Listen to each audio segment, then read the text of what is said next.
Madame, Messieurs, bonsoir et bienvenue dans le 20h de la TFM. Voici les titres de cette édition. La tentative avortée d'une centaine de candidats à l'émigration clandestine, abandonnés en haute mer par leurs convoyeurs, ils ont été sauvés par la Marine nationale et accueillis sur la terre ferme par la gendarmerie de Ouakam. Les détails dans ce journal. Également au sommaire, l'inquiétude charriée par les lâchers d'eau au niveau du barrage de Manantali sur le fleuve Sénégal. Dans le Dandé-Mayo, le transport fluvial surveillé de près à Canel, à Saint-Louis. Le quartier Hariala craint le pire. Nous parlerons également du transport sur les routes contre le passage obligé des transporteurs de porte-charges au pont bascule. L'Union du transport exceptionnel dénonce une mesure d'Afrique-pesage et demande l'arbitrage du nouveau ministre des Infrastructures, Déthié Fall.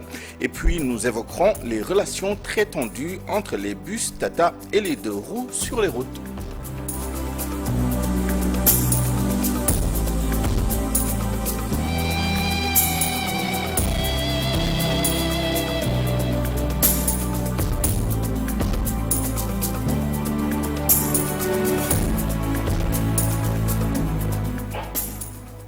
Mais d'abord, l'actualité, c'est le soulagement des proches et des avocats de Mbagnick Diop, le président du mouvement des entreprises du Sénégal, au lendemain de sa longue audition toute la journée d'hier, sanctionné par son placement en position de garde à vue. Mbagnick Diop a bénéficié ce mardi d'une liberté provisoire. Il était entendu dans le cadre du traitement d'un rapport de la CENTIF dans une affaire dans laquelle le chanteur Wally Balago Seck serait également cité. Cap maintenant sur le fleuve Sénégal avec le démarrage des lâchers au niveau du barrage de Manantali. Le risque de débordement du cours d'eau se précise dans certaines zones. Dans la région de Matam-la-Crue pourrait survenir dans les tout prochains jours. Les autorités locales sont mobilisées et des dispositifs sont mis en place pour parer à toute éventualité. C'est le cas à Canel où la sécurité du transport fluvial est au cœur des préoccupations des autorités locales et des communautés sur place. Reportage Ali Bandelnian. Selon les techniciens, les impacts de lâcher du barrage de Manantali devraient être ressentis dans les 5 prochains jours. D'ici dimanche, les autorités ont déjà commencé à remobiliser l'ensemble des dispositifs permettant de faire face à la crue très attendue. Dans le département de Canel, où des localités telles que Lobali et Dembankani sont très exposées, les risques et dangers dans le trafic fluvial demeurent aujourd'hui une très grande préoccupation. Le premier point d'abord, c'est la vétusté d'abord de nos pirogues. Il faudra que l'État et les populations puissent revoir le parc piroguier de la région de Matam.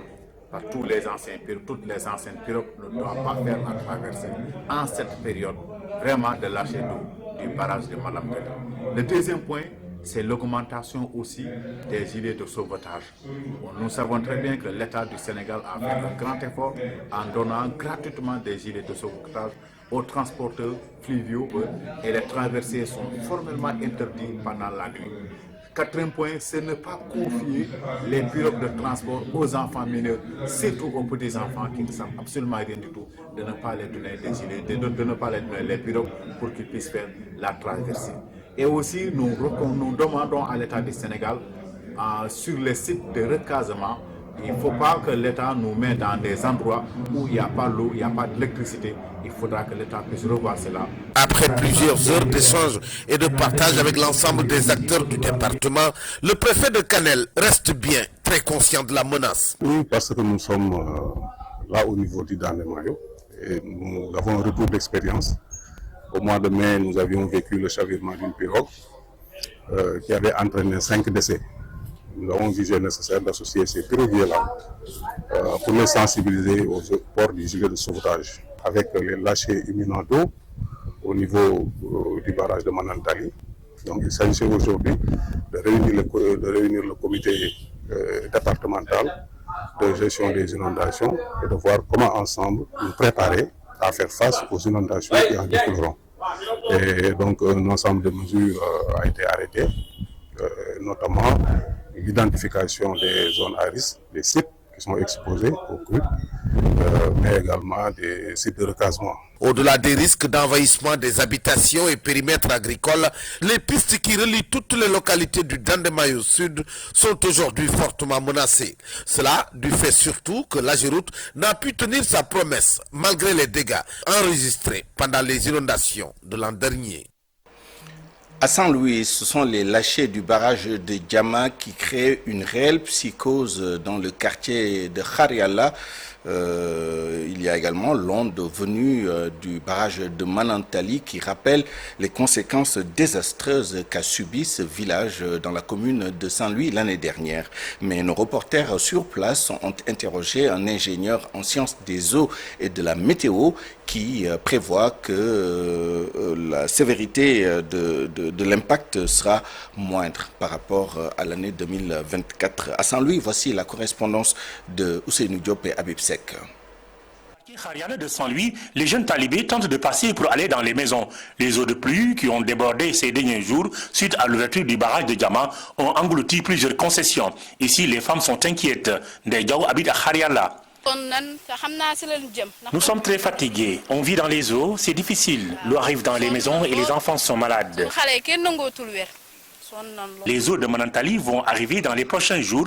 Les habitants de Khariala appellent les autorités locales à prendre toutes les mesures nécessaires pour sauver ce quartier. Nous vivons la même situation que l'année dernière. Cette année encore, nous n'avons pas de soutien. Les autorités doivent venir nous aider. C'est une situation catastrophique que nous vivons ici. Les enfants sont malades et les moustiques dictent leur loi dans ce quartier. Depuis 10 ans, nous sommes ici. Nous voulons maintenant le soutien de l'État.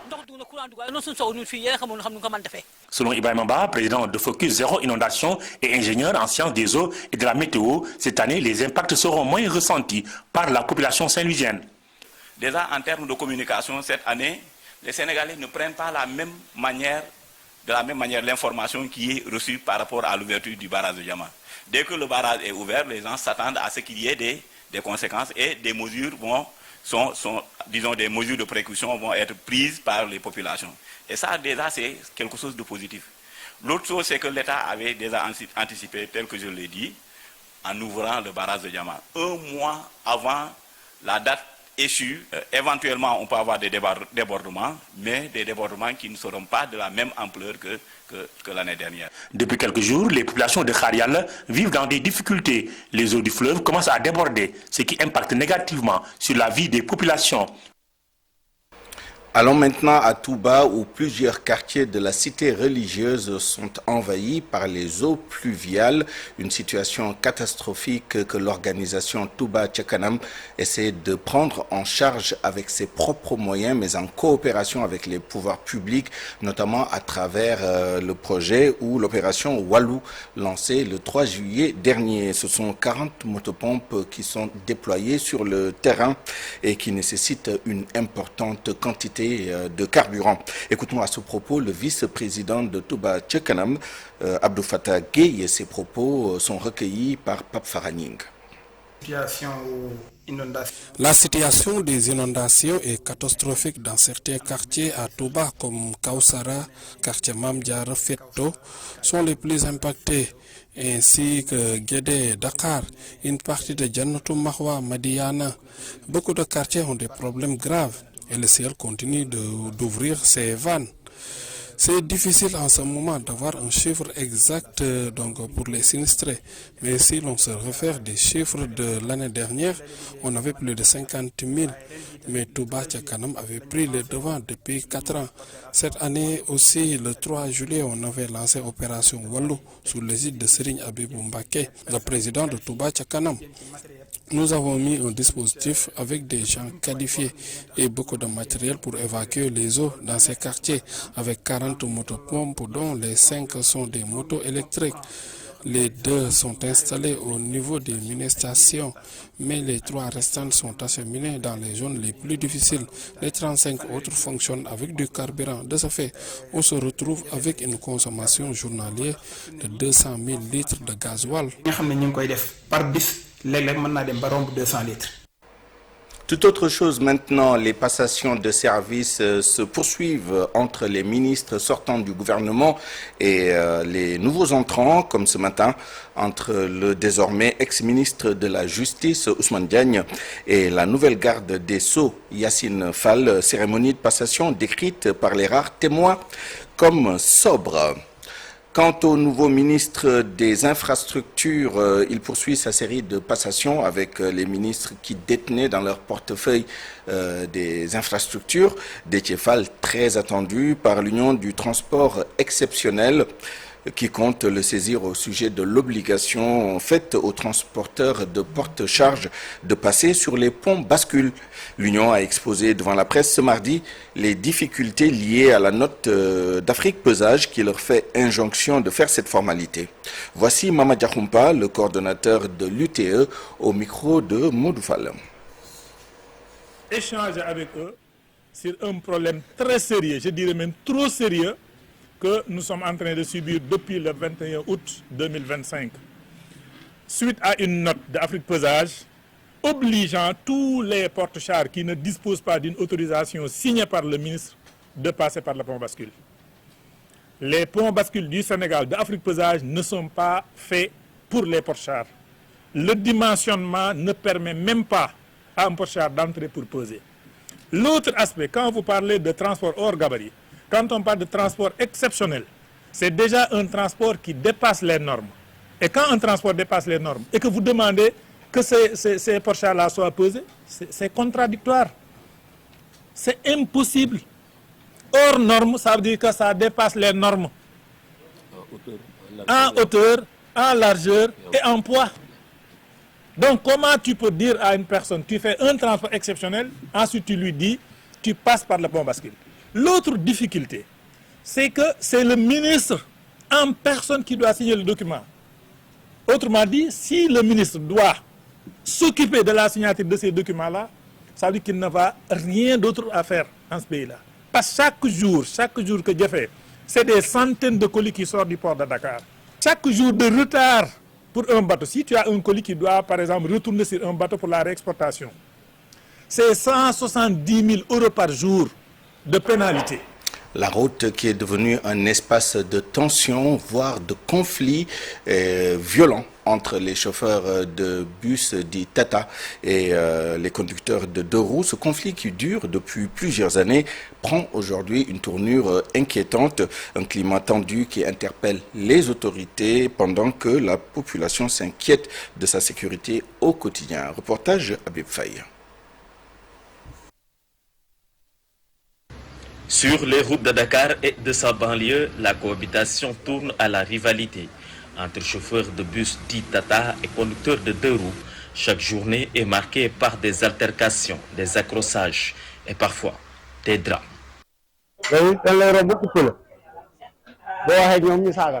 Les motocyclistes coupent les trajets et insultent quand on les interpelle. Les forces de sécurité doivent agir. Ceux qui ignorent le code de la route ne doivent pas conduire.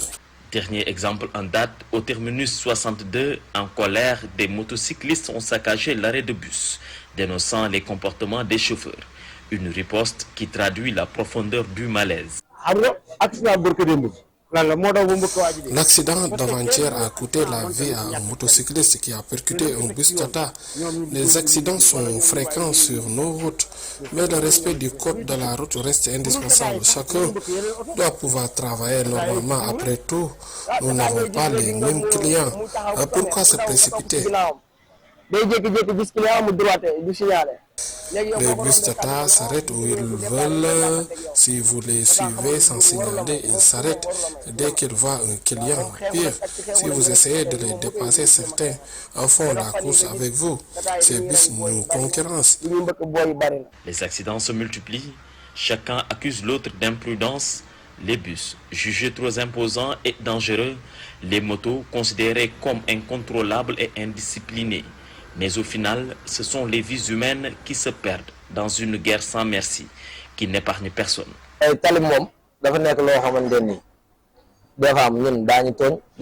Ces bus nous font de la concurrence, à part les taxis ni les autres véhicules, mais s'affrontent avec les deux roues, ce qui provoque malheureusement de nombreux accidents impliquant des jeunes motocyclistes ces derniers jours.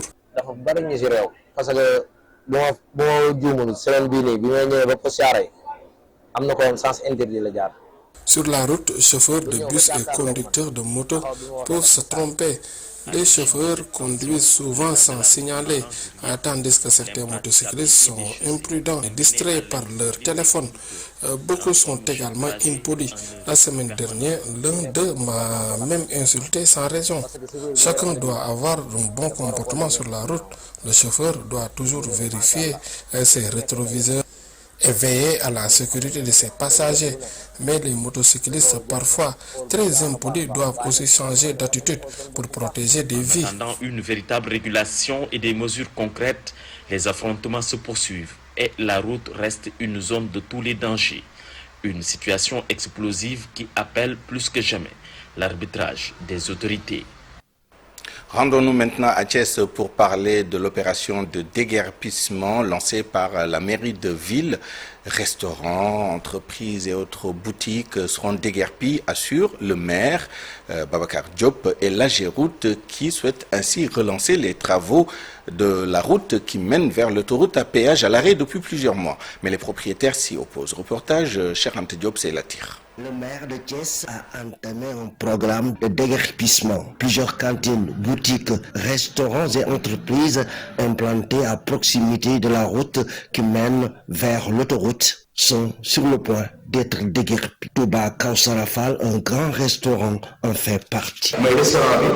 Par rapport, il y avait quelques difficultés, mais je pense qu'il est encore négatif. Il y avait quelques difficultés. Le propriétaire du restaurant avait refusé de partir. Mais selon les rapports dans l'AGEROUTE, ce restaurant qui a bloqué tous les travaux de la route, il faut qu'il prenne ses responsabilités. Il faut que les gens prennent des responsabilités. C'est pas possible. D'aucuns disent à coup sûr que le maire de Thiès est en train de mener ses opérations sans concertation, selon le responsable administratif de Touba Kausara. Avec cette mesure, ce sont des centaines de jeunes qui seront au chômage. Maintenant, entre la mairie, Kausara, son contrat est dûment rempli.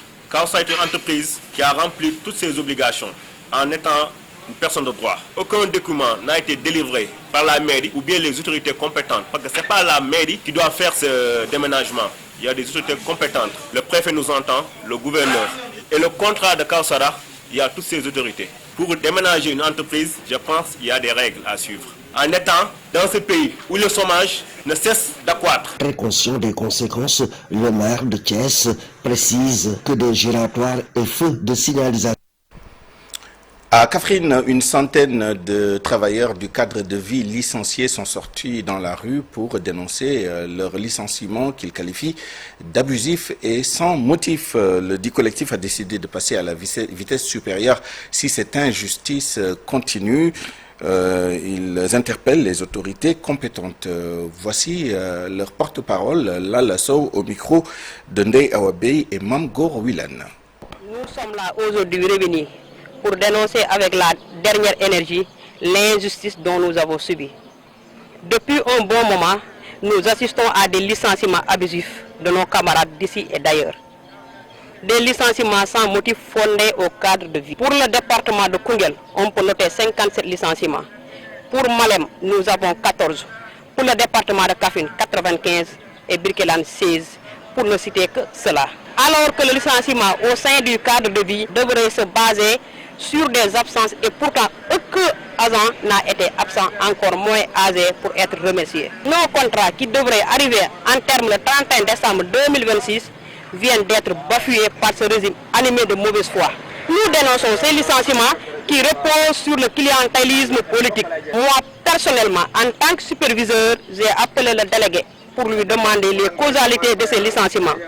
Il m'a juste répondu que c'est une décision de l'autorité compétente. Cependant, nous avons reçu aucune notification. Nous avons tous eu l'information juste par un appel téléphonique. Comment renvoyer des Sénégalais pour en faire les remplacer par d'autres Sénégalais qui ne sont ni plus légitimes que ces pères et mères de famille qui jouissent de tous leurs droits civils et civiques. Nous comptons porter ce combat à bras le corps et sans relâche pour en faire que cette justice soit rectifiée. Et puis 3 000 milliards, c'est le montant destiné aux acteurs de l'économie sociale et solidaire dans le cadre de la commande publique. Une manne financière que ces derniers n'arrivent pas à engranger malgré une législation et un règlement voté depuis 2022. Un séminaire en direction des acteurs s'est tenu ce matin à Dakar. Voici le compte-rendu de Dissa Prera et Ahmadouba. 5% des marchés publics doivent aller aux acteurs de l'économie sociale et solidaire. Une disposition qui est dans le code des marchés mais qui n'a jamais été appliquée. Et nous sommes partis d'un constat. Nous avons un code des marchés publics qui a paramétré depuis 2022, figurez-vous, une disposition qui impose les administrations l'obligation de consacrer 5% de leur marché à ces acteurs. Et jusque-là, cette disposition n'est pas opérationnalisée. À partir de ce moment, nous, en tant que régulateurs, dont la seule mission est de veiller à ce que le système de la commande publique soit fonctionnel, nous avons pris l'initiative. Parce que sur la question, l'administration qui a la main, ce n'est rien d'autre que le département ministériel en charge de la microfinance et de l'économie sociale et solidaire. Nous tracer ensemble les stratégies qui permettent de favoriser un meilleur accès à la commande publique par rapport à ces acteurs de l'économie sociale et solidaire. Le cadre législatif et réglementaire était bien présent, mais ces acteurs de l'économie sociale et solidaire n'avaient jamais eu accès au marché de la commande publique et c'est ce à quoi les nouvelles autorités veulent s'attaquer pour changer la donne. Aujourd'hui, nous sommes en train de réaliser un atelier de planification stratégique et opérationnelle à la fois, pour permettre à ces acteurs de pouvoir prétendre à ces marchés publics conformément aux différentes dispositions relatives à la commande publique, et particulièrement à la loi d'organisation sur l'économie sociale solidaire, qui prévoit que ces acteurs puissent contribuer véritablement au développement socio-économique. 3 000 milliards de francs CFA, c'est le montant alloué aux acteurs de l'économie sociale et solidaire dans le cadre de la commande publique, une manne financière qui désormais devrait rentrer dans l'escarcelle de ces Sénégalais. Venons-en maintenant à cette rocambolesque affaire de migrants clandestins laissés à la dérive par le capitaine qui devait les mener à bon port aux îles Canaries en Espagne. Le convoyeur a simplement quitté l'embarcation en pleine mer en emportant le moteur de la pirogue.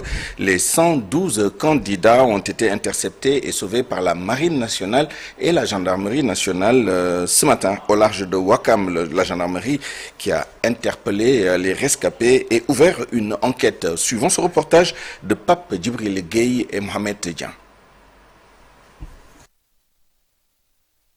112 jeunes interceptés et sauvés ce matin sur les côtes de Ouakam par la Marine nationale et la gendarmerie. Tous des candidats à l'immigration irrégulière.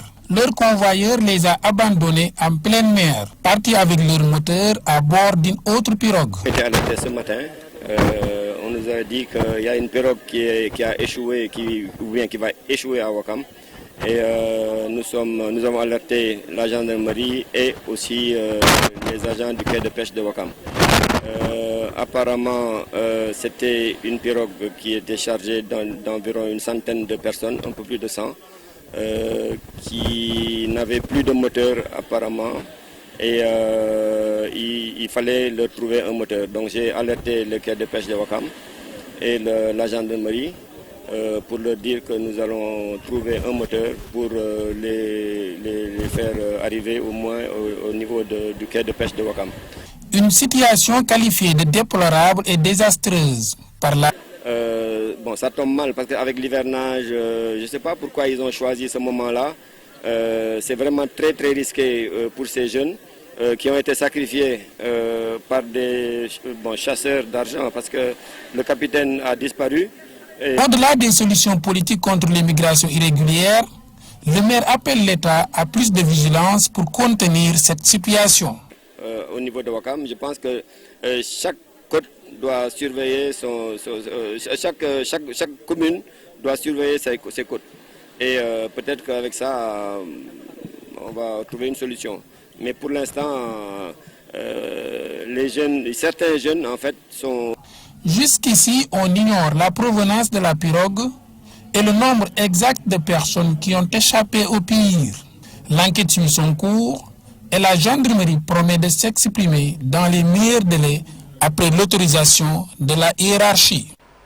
La journée mondiale de lutte contre la dégradation de la couche d'ozone a été célébrée ce mardi. Le ministère de l'Environnement et ses partenaires ont choisi de mettre en avant la contribution des femmes à la transition écologique.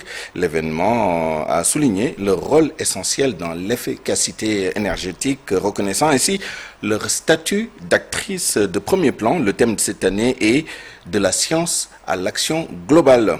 Écoutons Baba Dramé, le directeur de la réglementation environnementale et du contrôle au micro de Al-Hassan Ba et Yaya Diallo. Une opportunité pour échanger, pour informer, pour sensibiliser tous les acteurs sur les conséquences de la dégradation de la couche d'ozone, mais également chacun en ce qui le concerne, les efforts qui peuvent être déployés pour arrêter cette dégradation de la couche d'ozone. Pour cette année, le thème retenu, c'est de la science à l'action. Chaque année, la communauté internationale prend un thème qui est un thème général, mais il appartient à chaque pays de l'adapter en fonction de son contexte national.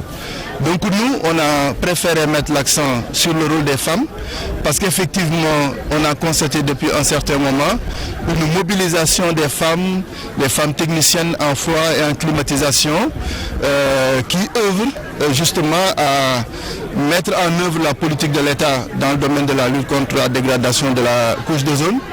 Nous avons également vu tout le travail que l'Agence pour l'économie et la maîtrise de l'énergie est en train de faire pour accompagner le gouvernement du Sénégal dans le cadre du volet efficacité énergétique dans le secteur du froid et de la réfrigération. Et demain ou dans 2 jours, le Sénégal va abriter ici, n'est-ce pas, en collaboration avec le programme des Nations Unies pour l'environnement, un important atelier, n'est-ce pas, qui va réunir ici à Dakar les femmes frigoristes. Ce mardi 16 septembre, nous célébrions également la journée de l'élimination du trachome au Sénégal. Le thème retenu cette année, Ensemble, préservons la santé de nos yeux. Pour cette édition, notre pays s'inscrit dans le processus d'élimination de la maladie, raison pour laquelle les acteurs sanitaires invitent la communauté à faire des dépistages précoces pour éviter la cécité. Écoutons les explications du docteur Sambakor Sarr, directeur de cabinet du ministre de la Santé et de l'Hygiène publique. Ces propos sont recueillis par Maïmouna Ndiaye et Mohamed Dia. Le trachome crée la cécité. Et quand on perd la vue, on devient un acteur économique diminué. Et très souvent, son impact est extrêmement grave, tant sur la famille que sur la société. Donc, réussir à éliminer une telle pathologie, c'est une victoire à fêter par l'ensemble de la société.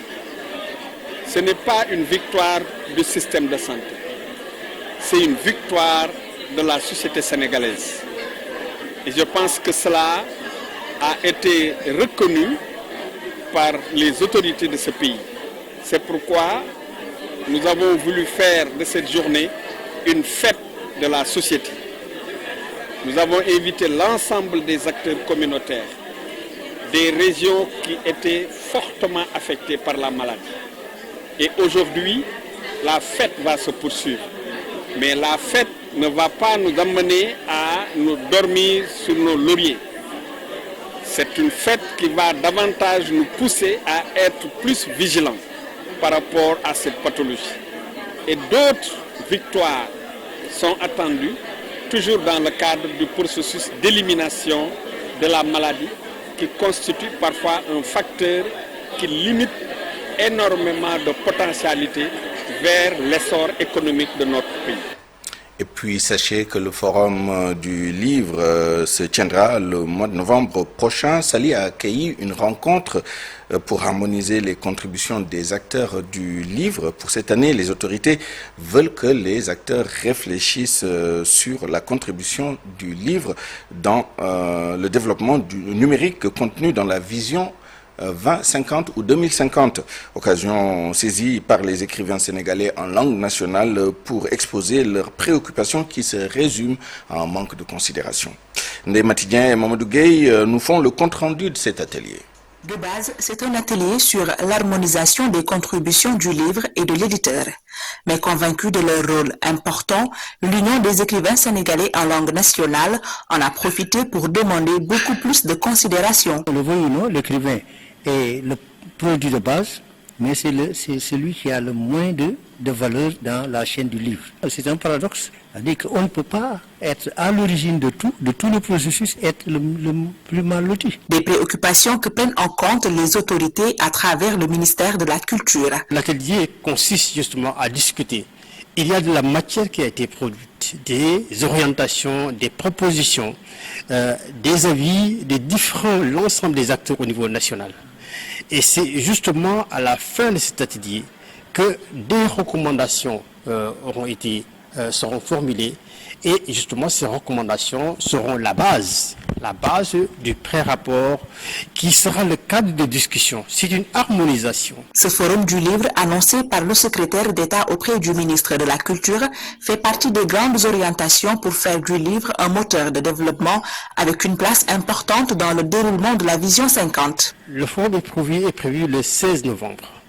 Dans les composantes, les termes de référence, il y a de fortes recommandations, notamment tous ceux qui participent à développer le livre, à développer l'institution, à développer les infrastructures, mais également à interconnecter cela au numérique. Cet atelier de 3 jours redonne espoir aux acteurs du livre. Ils disent espérer en sortir avec des recommandations qui vont être concrétisées par les autorités. Dans l'actualité internationale, focus sur l'offensive à Israël. Les détails dans ce récit signé Aminata Mbaresso. D'un génocide. Antonio Guterres, secrétaire général de l'ONU, a de son côté également dénoncé l'absence de volonté pour Israël de mener des négociations sérieuses vers un cessez-le-feu. Le secrétaire général de l'ONU appelle à la fin de ce qu'il qualifie de carnage sur la bande de Gaza. L'Allemagne vient de l'État israélien.